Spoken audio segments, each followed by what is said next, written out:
Bom dia, hoje é dia 29 de abril e vamos para o nosso devocional da manhã em que eu leio Manhã e Noite de Charles Spurgeon. Mas antes, vamos começar com a nossa oração. Jesus, Pai querido, que o Senhor esteja presente do começo ao fim desse devocional. Que o Senhor traga para essa live todos que precisam ouvir essa reflexão sobre a sua palavra que se encontra em Jeremias 17, versículo 17. Espírito Santo, se for necessário, que o Senhor coloque em minha boca qualquer palavra para esse devocional. Agradeço por estar conosco nessa manhã. Amém, amém, amém. Bom, vamos lá para o nosso devocional da manhã, começando lendo a introdução do livro do profeta Jeremias da Bíblia Spurgeon. Autor e período da escrita. O começo do livro de Jeremias diz o seguinte: palavras de Jeremias, o filho de Ilquis. E no capítulo 51, versículo 64, lemos: até aqui são as palavras de Jeremias, contradizendo essas simples palavras do profeta na introdução e no fim do livro. E apesar do fato que não há outro profeta no Antigo Testamento sobre os quais temos outros tantos detalhes sobre a vida pessoal e serviço, críticos modernos do livro de Jeremias afirmam que suas profecias não se originam do profeta em sua maioria. Entretanto, não há sequer uma razão sensata para essa argumentação duvidosa. Nos registros de Jeremias, vemos que ele nasceu durante o reinado do rei ímpio Manassés. Suas origens é a família sacerdotal de Arão. Sua cidade natal era Anatote, na terra de Benjamim, que não ficava distante de Jerusalém. Em sua juventude foi chamado por Jeová para ser profeta. Isso aconteceu no 13º ano do rei Josias, que foi em 627 a.C. Jeremias serviu como profeta durante mais de 40 anos, até depois da destruição de Jerusalém por Nabucodonosor no ano 586 a.C. Em obediência à ordem dada por Jeová, Jeremias permaneceu solteiro. Para começar, Jeremias viveu em Anatote, mas logo o ódio de seus habitantes se levantou contra ele. As profecias do capítulo 1, versículo 2 em diante, 3, versículo 6 em diante, foram proferidas durante o tempo do rei Josias. Após a morte de Josias, Jeremias lamentou por ele. Ele profetizou contra Salum, filho do rei Josias, rei de Judá, no capítulo 22, versículo 11. Durante o reinado que se seguiu, o de Jeoaquim, Jeremias profetizou a destruição de Jerusalém, e é por isso que os sacerdotes queriam matá-lo. No 4º ano de Jeoaquim, Jeremias profetizou em meio às outras coisas os 70 anos de cativeiro de Judá na Babilônia. Durante esse tempo, os babilônicos, sob Nabucodonosor, derrotaram o Império Egípcio na Batalha de Carquemis. Depois disso, Jerusalém foi sitiada e uma parte dos habitantes foi trazida para a Babilônia, que foi a primeira deportação para a Babilônia em 605 a.C. Jeremias agora havia recebido de Deus a tarefa de escrever todas as suas profecias até então em um livro, e ele fez com a ajuda de seu sacerdote Baruque. Quando Baruque leu essas palavras no templo, o rei Jeoaquim, furioso, cortou o rolo e o queimou. Então Deus mandou Jeremias escrever tudo de novo, e Jeremias acrescentou muitas palavras semelhantes.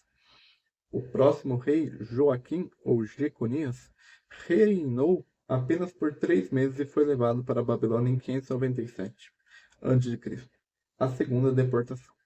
Seu sucessor foi Zedequias, o terceiro filho de Josias. Jeremias deu a Zedequias o conselho de não confiar no Egito enquanto se opunha à Babilônia, mas sujeitar-se ao rei da Babilônia. Quando Jeremias pretendia ir à terra de Benjamim, foi capturado e lançado na masmorra. Quando os babilônicos finalmente tomaram Jerusalém, Jeremias foi libertado da prisão.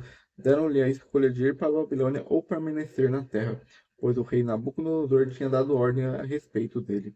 Quando Gedalias, que foi nomeado governador por ordem do rei, foi assassinado, os judeus fugiram por medo da vingança dos babilônios contra o Egito, embora Jeremias o tivesse advertido para não temer. E Jeremias e Baruque foram forçados a acompanhá-los. Então Jeremias continuou seu serviço profético na cidade de Táfnis, que também é onde ele é apedrejado até a morte, segundo a tradição. 5 anos após a destruição de Jerusalém, a Bíblia não menciona a morte desse pequeno profeta que viveu e serviu nos últimos 40 anos do reino de Judá.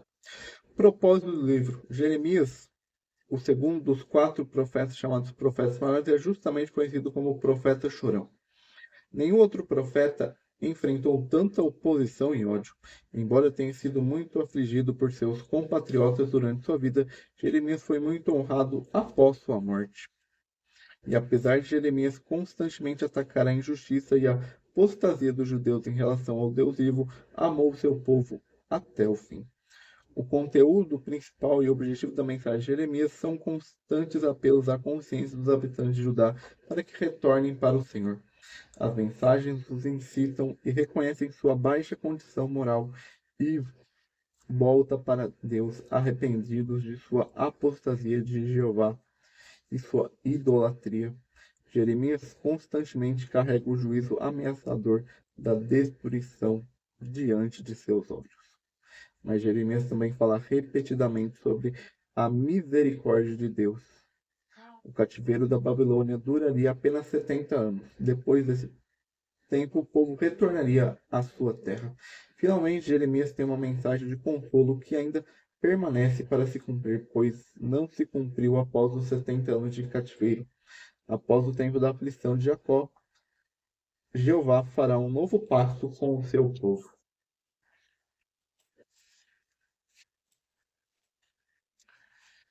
E o glorioso tempo do reinado milenar da paz sobre o governo do Messias amanhecerá. Essa esperança dá bênçãos e poder futuros vindo do Espírito de Deus e fortaleceu e encorajou Jeremias durante o triste período de seu serviço, que foi rejeitado por seus contemporâneos judeus. Peculiaridades: o cativeiro de 70 anos de Judá na Babilônia. Em 2 referências, Jeremias menciona a iminente destruição de Jerusalém e a deportação do povo para o cativeiro na Babilônia, que o cativeiro deveria terminar após 70 anos com o retorno dos remanescentes. O castigo ameaçador de Deus teve seu cumprimento durante o reinado de Nabucodonosor. Durante o reinado de Jeoaquim, Nabucodonosor, em 605 a.C., pela primeira vez, marchou para Jerusalém e trouxe vários judeus para a Babilônia, entre os quais estava Daniel. Durante o curso do reinado de Jeoaquim, um segundo ataque ocorreu em 597 a.C., durante os quais 10.000 pessoas foram levadas cativas para a Babilônia sob o reinado de Zedequias. Por fim, Jerusalém e o templo foram destruídos em 586 a.C. e o restante das pessoas foi levado para a Babilônia. A profecia de Jeremias foi então cumprida. Em 539 a.C., Ciro, o rei da Pérsia, conquistou a Babilônia e nomeou Dário o Medo como corregente. No segundo ano de Dário, que de acordo com a contagem persa foi o primeiro ano, Daniel compreendeu pelos livros que os 70 anos da desolação de Jerusalém, a respeito dos quais as palavras de Jeová veio a Jeremias, o profeta, haviam chegado ao fim. Este é o propósito, uma evidência clara do reconhecimento de Deus da inspiração divina do Antigo Testamento antes do todo o cânon ser completado.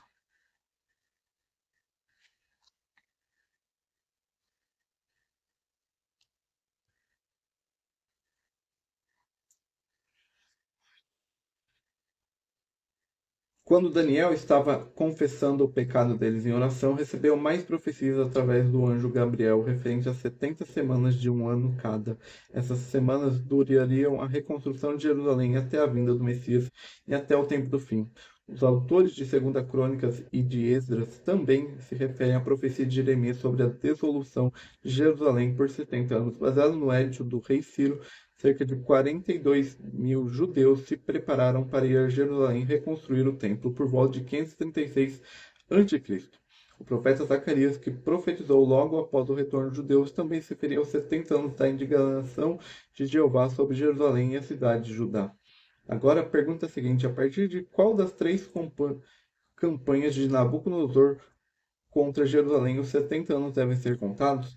Alguns pesquisadores pensam que, se começarmos pela destruição do templo em 586 a.C., concluiremos que o número 70 não deve ser tomado literalmente, pois apenas 50 anos se passaram até o retorno do remanescente em 536 a.C. Outros, baseados em Esdras 5, versículo 1, 6, versículo 14 e Zacarias 1, versículo 12, acham correto que a data final seja estabelecida por volta de 516 a.C., quando o templo foi finalizado para alcançar o número de 70 anos.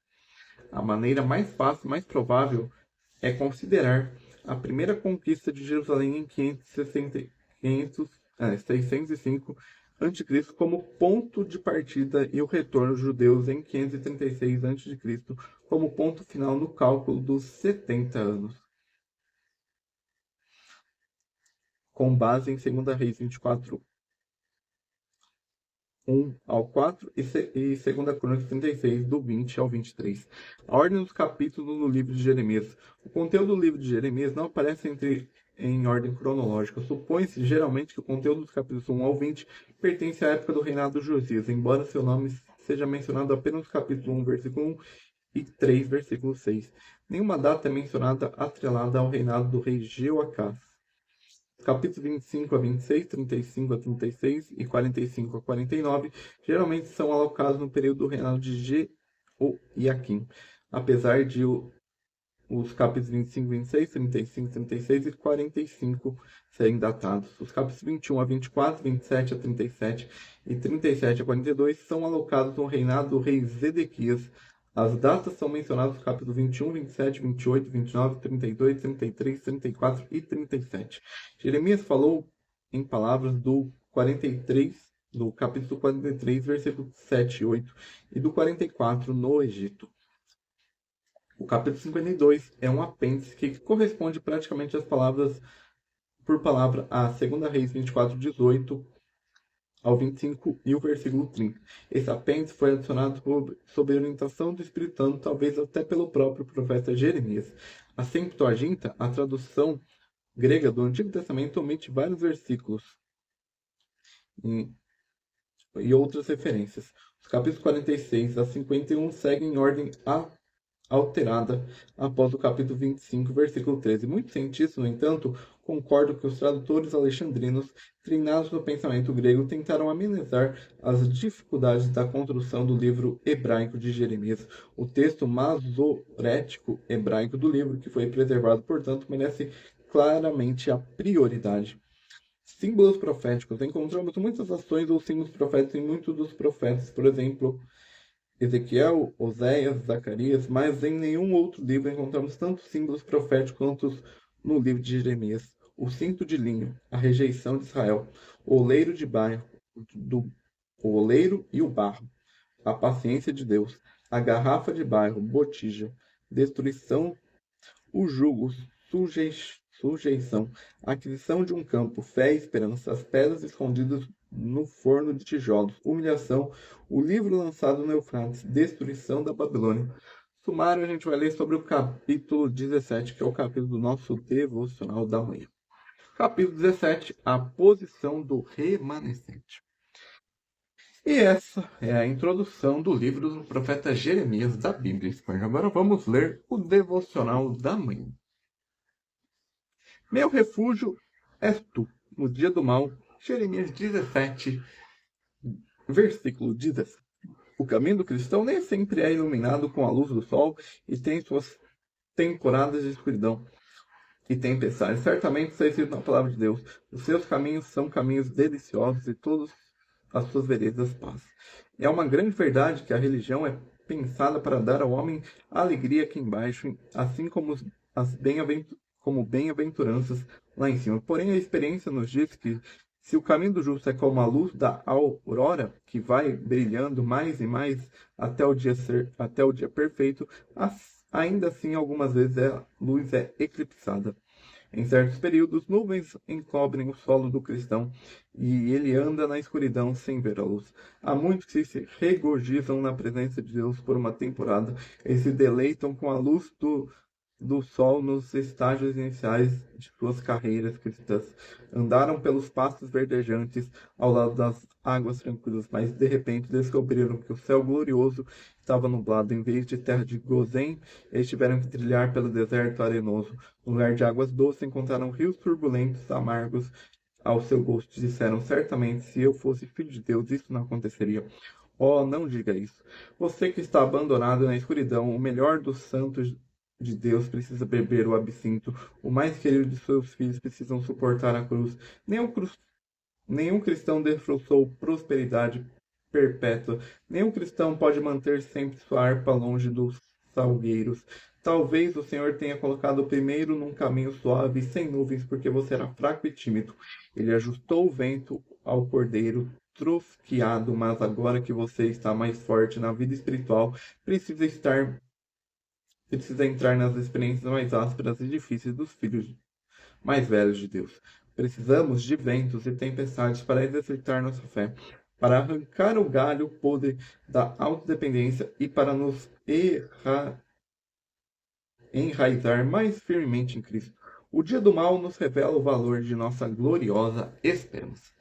E esse é o nosso devocional do dia, para a gente saber que a gente, como cristão, a gente vai passar por tribulações, a gente vai passar por problemas. A nossa vida não é que a gente aceita Jesus, a nossa vida vira um arco-íris, um conto de fada, não.